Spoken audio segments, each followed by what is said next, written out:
네, 안녕하십니까. 자, 오늘은 이제 2과목 이론 강의 토픽 1부터 좀 시작을 하도록 하겠습니다. 이제 1과목에서 공부했던 내용들하고 좀 연계되는 부분들도 있고요. 좀 새롭게 추가되는 부분들도 있고 하니까 좀 잘 들어봐 주시면 좋겠습니다.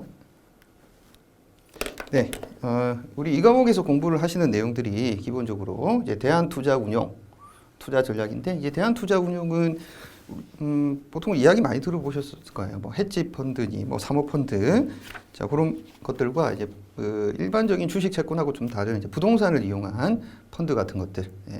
그다음에 이제 새로운 상품들이 있거든요. 금융 상품들. 그래서 기존에 이제 우리가 활용되지 않았던 추가적인 상품들에 대해서 또 여기 대한투자운용에서 공부하겠다 생각을 해주시면 되겠습니다.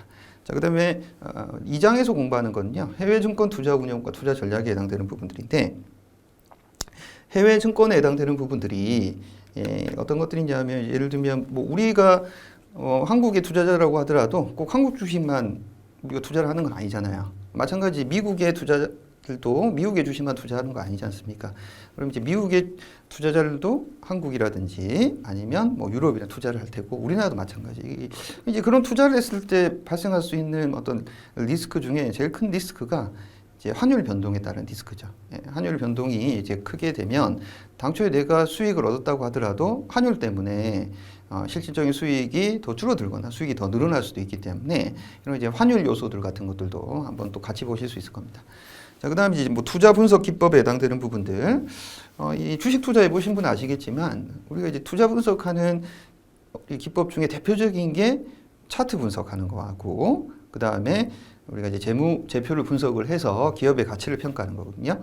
그래서 이 투자 분석 기법은 차트 분석, 기술적 분석이라고 하는 차트 분석 같은 것들을 이제 공부를 하거나, 아니면 이제 기본적 분석이라고 해서 기업의 재무 상태표, 손익 계산서에 나와 있는 기업의 손익 정보, 자산 부채 자본 정보, 이런 것들을 활용해서 어떤 기업의 적정 가치, 그 주식의 적정 가치를 찾는 그런 이제 공부를 하겠다 생각하시면 되겠습니다. 그리고 이제 리스크 관리, 우리 이제 주식 투자나 아니면 일반 채권 투자, 뭐 일반 다른 모든 상품 투자에 있어서 제일 중요한 것 중에 하나가 이 위험을 어떻게 하면 좀 줄일 수 있을 것이냐. 근데 이제 위험을 너무 줄이면 수익이 좀 낮아지는 거기 때문에 가급적이면 수익을 유지하면서 위험을 좀 줄일 수 있는 방안들이라든지, 그 다음에 이 수익에 따른 이 위험이 적정한지, 그러니까 위험을 정확하게 한번 평가할 수 있는 이런 이제 위험의 크기라든지 이런 것들을 공부하는 시간을 갖는 것이 이제 4장이다, 이렇게 생각을 좀 해주시면 되겠습니다. 네. 자, 그래서 이제 토픽 1부터 좀 보도록 하겠습니다. 자, 토픽 1은 이제 대한투자 상품의 이제 개요에 해당되는 것들인데, 대한투자 상품이라고 하는 것들이 어떤 것들이 있는지를 한번 좀 살펴봅니다. 우리가 이제 기존의 투자가 아닌 뭐 전통적인 투자 방식이라고 하는 거는 이제 주식이나 채권 같은 것들에 대한 투자가 일반적이겠죠. 근데 여기서는 이제 대한투자, 대체 투자라고 하는 건데, 과거에는 투자 대상으로 생각하지 않았던 것들, 특히 이제 금융기관을 통해서 투자 대상으로 생각하지 않았던 것들이 뭐가 있냐면 이제 부동산, 그다음에 어떤 인프라라고 하는 것들은 어떤가요? 예를 들면 이제 뭐 민자 고속도로라든지 민자 철도, 뭐 민자 지하철, 이런 것들이 이제 인프라 투자 관련된 부분들인 것이고, 그다음에 이제 커머더티라고 해서 이제 상품 투자, 원자재라고 하죠. 뭐 석유라든지 아니면 곡물, 자원, 이런 것들을 또 투자의 대상으로 삼을 수도 있습니다. 그래서 이런 것도 이제 부동산을 활용하는 부동산 펀드. 그다음에 뭐 민자, 예를 들면 고속도로나 민자 철도, 이런 것들 이용하는 이제 인프라스트럭처 펀드. 그다음에 헤지 펀드. 헤지 펀드는 이제 사모펀드의 일환에 해당되는 것이죠. 이런 것들은 이제 주로 고수익, 고위험 상품들, 이런 것들을 이제 추구를 해서 투자자들에게 높은 수익률을 주기 위해서 만들어진 펀드들, 그런 게 일반적이죠. 그다음에 이제 커머더티 펀드는 아까 말씀드렸던 원자재 관련된 부분들, 상품, 이런 것들을 활용한 펀드. 그다음에 PEF, PEF도 이제 일종의 사모펀드 일환인데, 그것도 뒤에서 토픽에서 말씀 좀 드리도록 하겠습니다. 근데 이제 중요한 거는 MMF라고 하는 것들을 우리가 이제 공부를 했는데, 앞에서 MMF라고 하는 이제 단기 금융 펀드에 해당되는 것들, 단기 금융 펀드.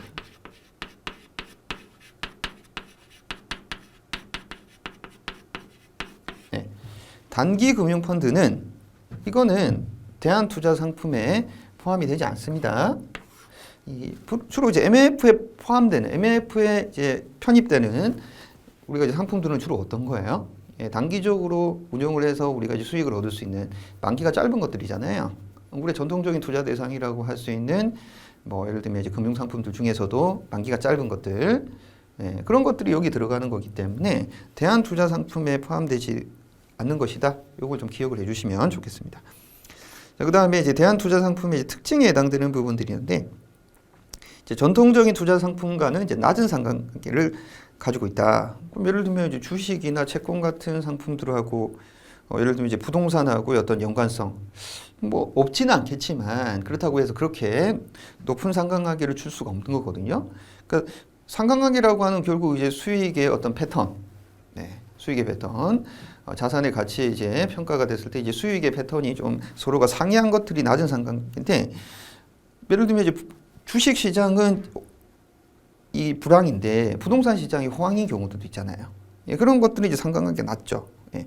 그다음에 뭐 인프라스트럭처 펀드, 예를 들면 이제 그 최근에 말 많았던 것 중에 하나가 김포하고 일산을 연결한 일산대교, 이것도 결국은 민간 투자자들이 이제 펀드를 만들어 가지고 거기에 투자를 한 거거든요. 예.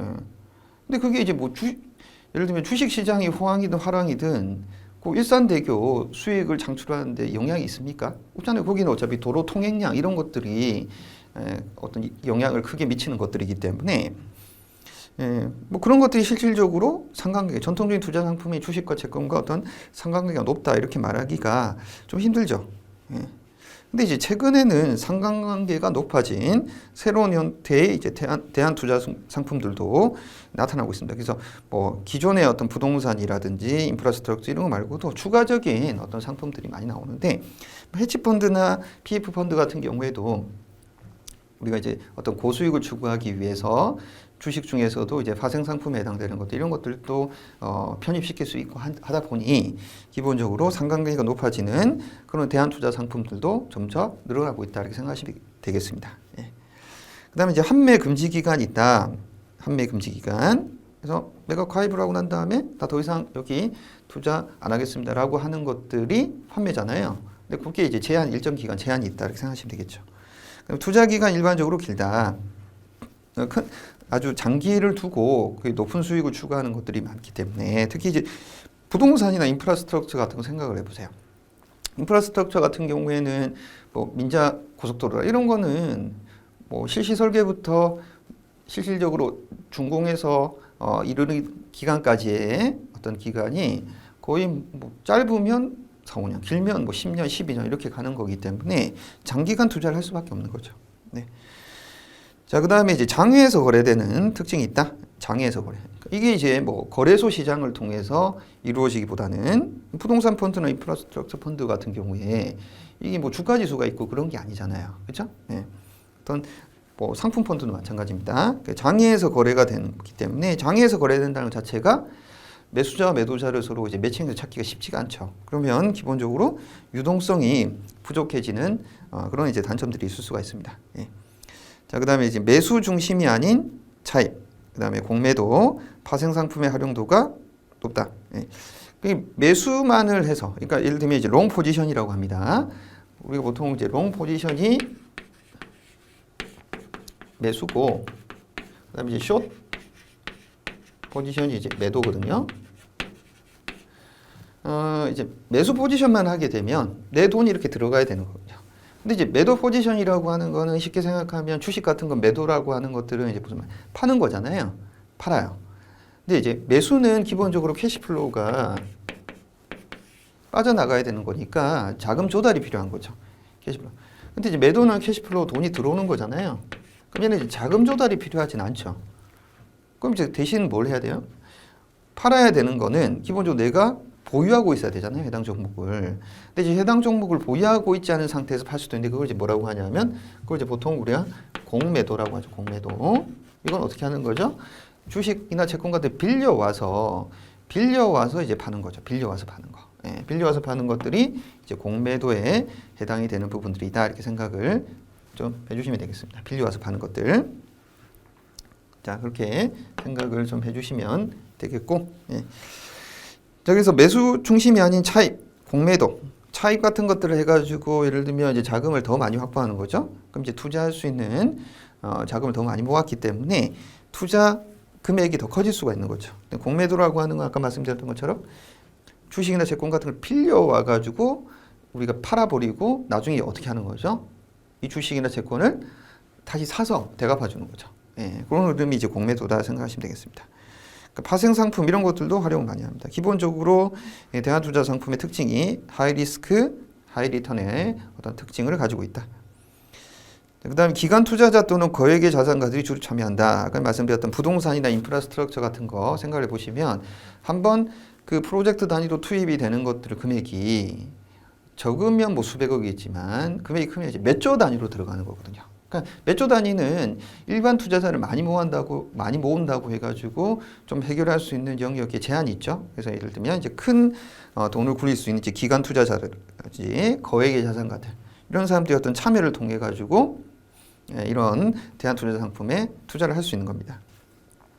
근데 이제 대부분의 대부분의 이제 투자 상품들이 이런 기관 투자자나 거액 자산가들이 주로 참여하긴 하지만 최근에 이제 일반 투자자도 참여가 좀 문이 열려 있습니다. 그래서 이런 팀이 이제 대한투자를 운영하는 이제 펀드들이 기본적으로 이제 일반 투자자들도 참여할 수 있는 어떤 통로 같은 것들 만들어 놔가지고 투자 자금을 모은다든지 이렇게 하는 경우도 있긴 합니다.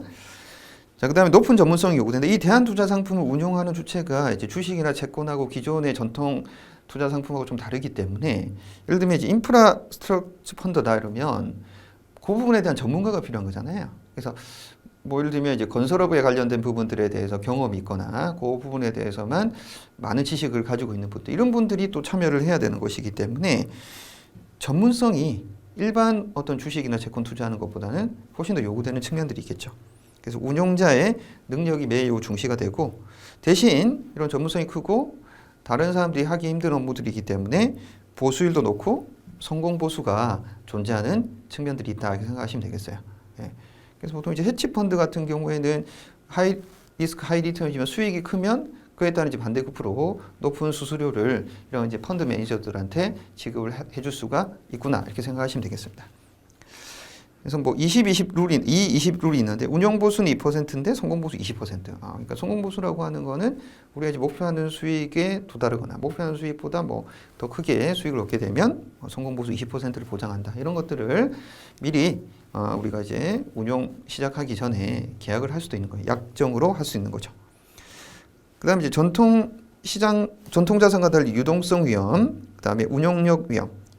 유동성이라고 하는 건 황금성이 떨어지기 때문에 이거를 이제 펀드를 이제 매각을 해야 되는 경우 이제 매각을 해야지만 돈이 들어오는 거잖아요. 캐시플로우가. 이거 이제 매칭을 하기 쉽지 않죠. 이걸 이제 매각을 해야 되는데 이걸 구매를 하려고 하는 주체를 찾는다든지. 그다음에 이제 운용력 위험이다. 운용력 위험. 이건 운용하는 사람의 어떤 역량이라든지 이런 것들이 부족하면 아주 하이 리스크한 투자이기 때문에 수익을 크게 확보하지 못할 수도 있어요. 네. 자, 그다음에 이제 시가 평가 위험이라고 해서 마크 투 마켓 리스크라고 해서 이 이제 시가가 평가되는 부분들이 이제 뭐 곡물이나 석유 같은 경우에는 시가 변동성이 또 크잖아요.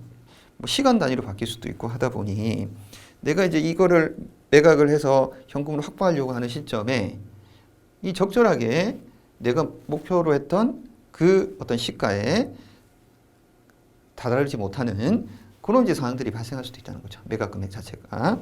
그래서 그런 것도 이제 시가 평가 위험이 있을 수 있구나 이렇게 생각을 좀 해주시면 되겠습니다. 네.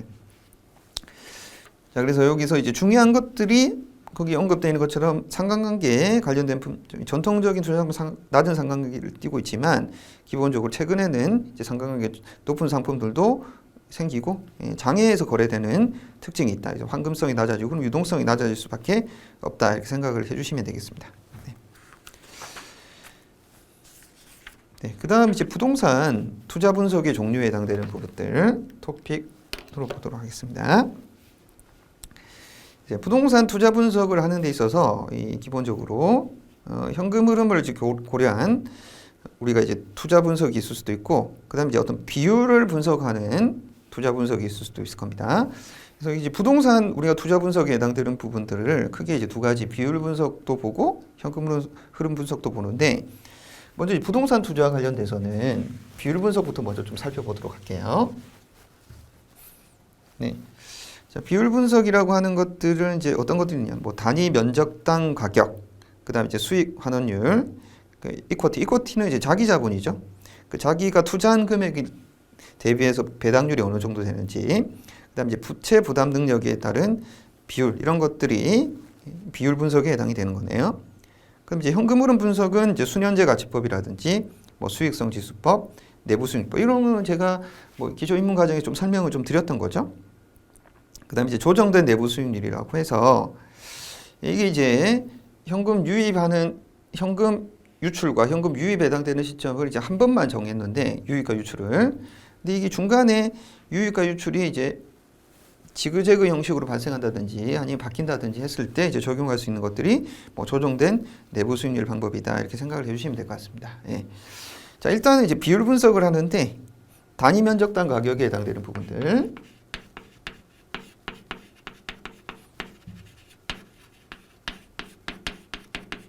네, 단위 면적당 가격에 해당되는 것은 비교 대상 부동산 가격인데 이제 이거는 1제곱미터당 부동산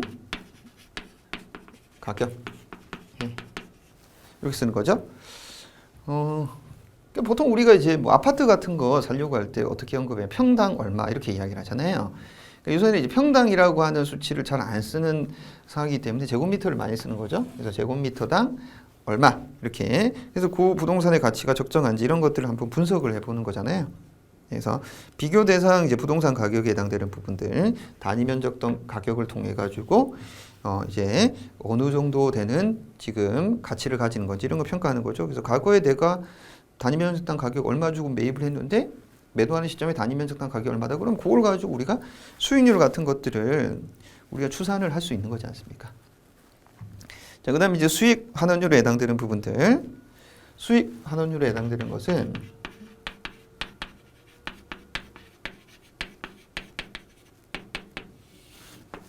네, 거기 보시면 이제 매도 효과분의 네, 그 다음에 초년도 NOI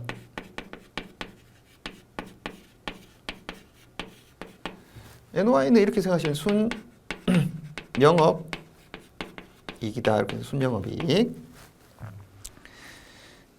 자, 그래서 매도 효과라고 하는 거는 지금 예를 들면 내가 이 건물이 있는데 건물을 이제 10억에 팔 수가 있다. 10억에 팔 수가 있다. 근데 이거는 기본적으로 영업이익이 매년 10% 기본적으로 초년도에 순영업이익이 1억이다. 그럼 이제 10%가 되는 거죠. 그래서 매도 효과 대비해서 영업이익에 해당되는 부분들 이제 계산을 하는 건데 이거는 이제 미래 시점이 아니라 초년도라고 하면 과거 시점을 이제 활용을 하는 거잖아요. 첫해 기준을 하는 거기 때문에.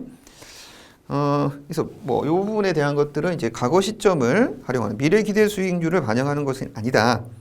그래서 이거는 이제 비교 대상 건물하고 비교해 가지고 매입 가격의 적정성을 판단에 많이 사용되는 지표다. 예를 들면 이제 여기 투자를 하게 되면 뭐 월세 같은 것들을 여기 상가 투자하시면 월세에 뭐 1년에 5천만 원 받으실 수 있습니다. 이렇게 이야기를 하는 거예요. 그럼 이거 얼마 지금 분양해요? 이거 한 10억에 분양하고 있습니다. 이렇게는 10억에 분양함 적정한가? 그랬더니 옆에 이제 다른 뭐 상가 보니까 뭐 거기는 이제 1년에 3천만 원 수익 얻을 수 있는데 실질적으로 이제 그 분양을 하려면 분양 가격이 한 5억 정도 책정이 되더라. 그럼 이제 이 수익 환원율을 통해 가지고 이 분양 가격이 이 상가의 분양 가격이 적정한지 이런 것들을 판단하는데 활용을 할 수 있겠네요. 그렇죠? 네. 자, 그다음에 이쿼티 배당률.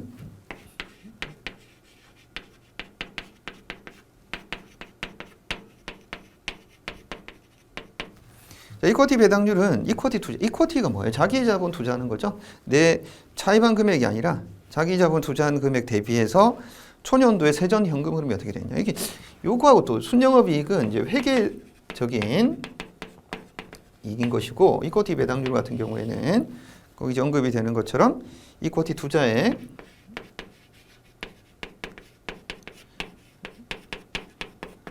자기 자본으로 투자한 금액에 대비해서 초년도에 세전 현금의 세전 캐시플로우. 이건 이제 회계적인 관점이고 이거는 이제 현금 흐름으로 따지는 것이니까 좀 차이가 있긴 하지만 기본적으로 이건 세전이라는 거, 세금을 제하기 전에 해당되는 겁니다. 그래서 요거는 나중에 뒤에서 공부하실 재무 비율 중에 ROE라고 하는 게 있어요. 네. 요 ROE라고 하는 것은 이제 자기 자본 투자 대비해서 영업이익 얻게 되는 부분들인데 이것도 뒤에서 말씀드리겠지만 걔와 상당히 유사한 측면들이 있다 이렇게 생각하시면 되겠습니다. 그다음에 이제 부채 부담 능력 비율이라고 하는 것들 보시면 부채 부담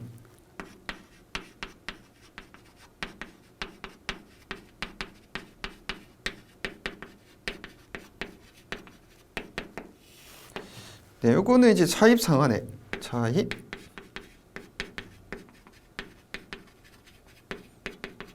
분의 그 다음에 초년도 NOI 영업이익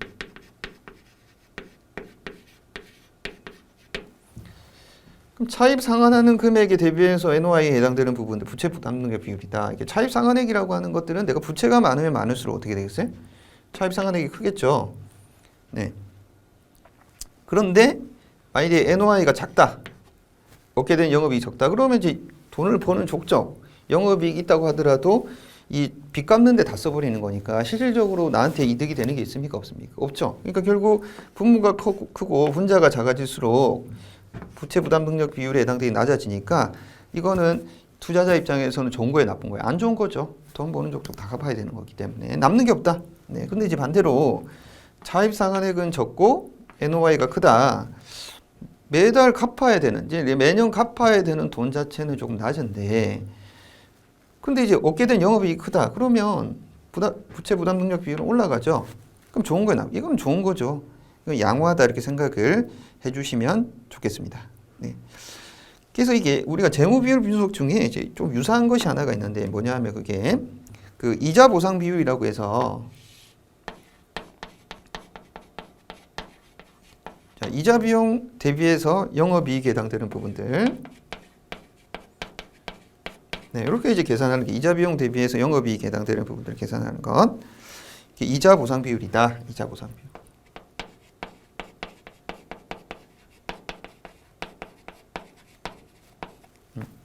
이것도 좀 약간 유사한 측면이 있죠. 요거는 이제 무슨 뜻이에요? 요거는 이제 빚을 갚는데 영업이익하고의 어떤 비율 관계 말하는 거. 이거는 이제 이자 비용에 해당되는 이자를 갚아 나가는데 영업이익이 얼마만큼 비율 대비 적용이 될 거냐 이런 거죠. 이것도 마찬가지.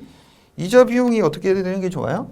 이자 비용은 낮고 영업이익이 큰 게 양호한 거잖아요. 예. 그래서 이자 보상 비율로 높은 게 양호하죠.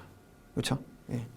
이자 비용 적은 게 좋잖아요. 그럼 영업이익은 뭐 예를 들면 적은데 이자 비용 많다 그러면 이건 돈 벌어 가지고 이자 요건 빚 갚는 데 다 쓰는 거고 얘는 이자 갚는 데 다 쓰는 거잖아요. 그러니까 이거 둘 다 어떤 채무 상환에 따른 영업이익의 이득 이런 것들이 효과 이런 것들과 좀 유사한 개념을 가질 수 있는 겁니다. 이런 부분들. 그래서 그런 특징이 있구나 이렇게 생각을 좀 해주시면 되겠습니다. 부채 부담 능력 비율. 그래서 영어로는 이제 뭐 DCR이라고 쓰네요. 부채는 대비고 그 다음에 부담 능력은 커버리지. 비율은 레이트. 그러니까 DCR 이렇게 쓸 수도 있다 생각해 주시면 되겠습니다.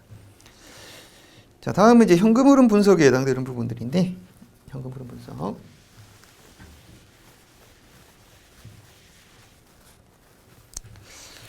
네, 현금 흐름 분석에 해당되는 것들은 대표적인 게 순현재 가치는 제가 따로 설명 안 드려도 되죠? 이거는 현금 유입의 순현재 가치에서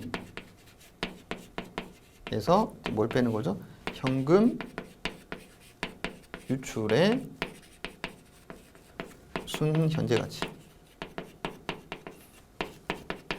결국 차감하는 거죠. 여기는 마이너스 유출이니까 마이너스인 거고 유입은 이제 플러스가 되는 거다. 현재 가치화 시켜가지고 하는 건데 이건 NPV는 어떻게 되는 게 좋다고 말씀드렸어요. NPV는 0보다 큰 게 좋다. 그래야 돈을 버는 거잖아요. 0보다 큰 게 좋다. 기본적으로 NPV는.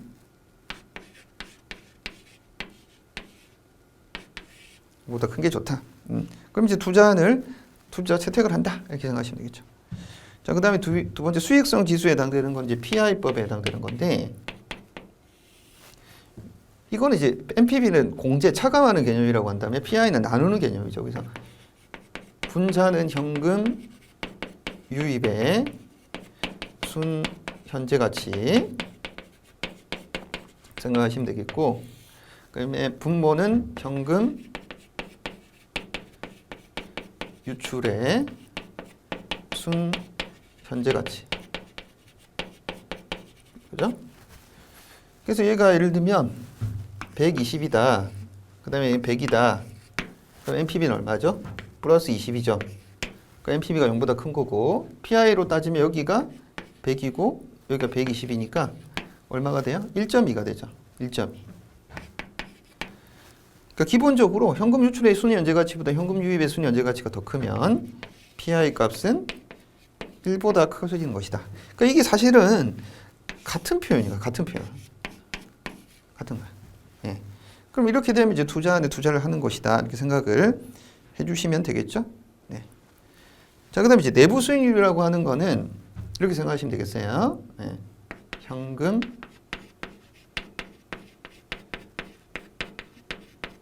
배 예, 이렇게 현금 유입의 현금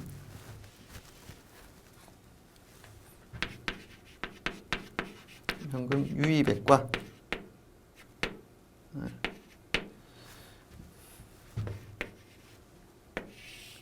1 플러스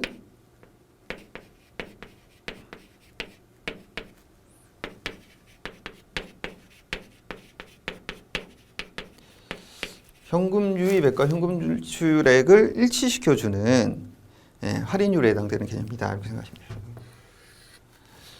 돼요. 근데 아니 거기 야 강의하는 강종철아, 너 옛날에 이렇게 설명하지 않았냐? AIR은 제가 이렇게 설명했죠. 0차년도 있고 1차년도 있는데 이제 마이너스 100, 그다음에 이제 플러스 121 이렇게 적용을 하면서 이렇게 되면 이제 여기서 이렇게 가면 몇 %입니까? 21%입니다. 그럼 얘는 이제 어떻게 되는 거죠? 21%니까 이게 IRN입니다. 이렇게 말씀을 좀 드렸죠. 예. 이게 똑같은 거예요. 이게 무슨 말이냐면 IRR에 해당되는 부분 보세요. 현금 유입액이 얼마죠? 여기서는 121이죠. 현금 유출액이 얼마예요? 100이죠. 그럼 IRR에 1승이 1년이니까 1승이죠. 그럼 얼마를 넣어야 돼요? 여기 21%를 넣어야지만 일치가 되는 거잖아요. 그래서 제가 이렇게 그림으로 설명드린 거랑 그 차이가 없는 거예요, 사실상. 그렇죠? 21% 이렇게 되는 거. 그러니까 IRR의 원래 개념은 현금 유입과 현금 유출액을 일치시켜주는 할인율에 해당되는 부분들을 계산하는 건데, 자, 이렇게 되면 기본적으로 21%에 해당되는 부분들을 그림으로 도식화해서 시각적으로 보여드리려고 한 겁니다. 예. 근데 여기 21%라고 하는 것이 의미가 뭐냐면, 예를 들면 이런 거죠. 여기서 할인율이 10%예요. 할인율이 10%면 만일에 NPV로 따지면 이렇게 되는 거죠. NPV로 따지면 마이너스 100에 플러스 121에 마이너스 100은 지금 시점이니까 1 플러스 10%의 1승이다. 그걸 계산하면 얼마가 되는 거죠? 이게 플러스 10이 되는 거야. 그러니까 이건 0보다 크죠. 그러면 투자를 하는 거잖아. 그럼 이제 IRR에 해당되는 거는 여기서는 이제 계산하시면 어떻게 되는 거야? IRR은 21% 이렇게 적용이 되는 거니까 얘는 지금 뭐보다 커요? 할인율에 적용했던 10%보다 자본비용보다 크죠? 그럼 이것도 마찬가지 투자의 대상이 되는 거예요. 그러니까 세 번째 말씀을 드리면 IRR이 K보다 크다. 예, 할인율보다 크다. 그러니까 NPV가 0보다 크고 PI가 1보다 크면 IRR은 K보다 크게 되는 겁니다. 예, 해당되는 부분들. 요게 이제 할인율 또는 이제 요구 수익률. 교재에서 요구 수익률이라고 하니까 다 같은 개념이에요. 요구 수익률이라고 생각하시면 돼요. 요구 수익률, 요구 수익률, 할인율 다 같은 개념으로 보시면 되겠습니다. 자, 그래서 이렇게 투자를 선택을 하는 것이고, 이제 조정된 내부 수익률이라고 하는 거는 뭐 예를 들면 이렇게 되는 거예요. 요걸 가지고 다시 또 재투자를 하는 겁니다. 그러면 이제 120을 또 투자를 해가지고, 네, 그럼 예를 들면 또 140 이렇게 이제 수익을 얻는다. 2년 차에. 이런 경우에 또 어떻게 IR을 계산할 거냐라고 하는 부분들이 이제 조정된 내부 수익률에 해당되는 건데 현금 유입이 이제 재투자되는 걸 전제로 해서 계산하는 건데 이거 이제 계산 문제로 뭐 조정된 내부 수익률까지 물어보진 않으니까요. 기본적으로 내부 수익률 중에서도 어떤 현금 흐름이 한 번이 아니라 또 중간에 이제 어떤 변동이 있는 경우 이렇게 현금 유입액을 재투자하는 상황에서는 조정된 내부 수익률이라고 해서 이렇게는 안 써요. 또 계산하는 식이 약간 좀 복잡할 수는 있어요. 그래서 그렇게 또 사용이 되는 수익률이 있을 거구나. 이렇게 그 정도만 좀 봐주시면 될 것 같습니다. 예. 자, 그래서 그 정도만 좀 생각을 해주시면 되겠네요. 예. 그래서 뭐 너무 디테일한 부분들은 그렇게 좀 안 보셔도 되지 않을까 그런 생각이 좀 듭니다.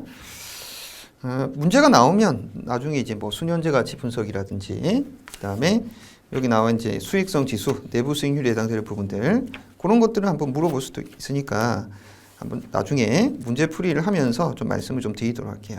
예. 그렇죠? 예, 그래서 뒤에 뭐 우리가 이제 그 추가 보충 문제라든지 아니면 뒤에 여러 가지 뭐 모의고사 문제 이렇게 봤을 때 관련된 문제가 있으면 또 한번 설명드리기로 하고 기본적으로 요 개념으로 좀 이해를 하셔가지고 내용을 좀 파악을 해주시면 적정하지 않을까 그런 생각이 좀 듭니다. 그래서 조정된 내부 수익률은 보통 이제 여기 A, I, R 법이라고 Adjusted IRR입니다. 근데 여기 지금 여기 이제 IR은 내부 수익법, NPV는 수년제 가치법, PI는 수익성 지수법 이렇게 나와 있는데 기본적으로 이렇게 지금 되면 다 어떻게 한다고요? 투자를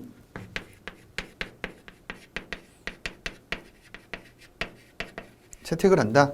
예, 이렇게 좀 이해를 해주시면 되지 않을까 그런 생각이 좀 듭니다. 예.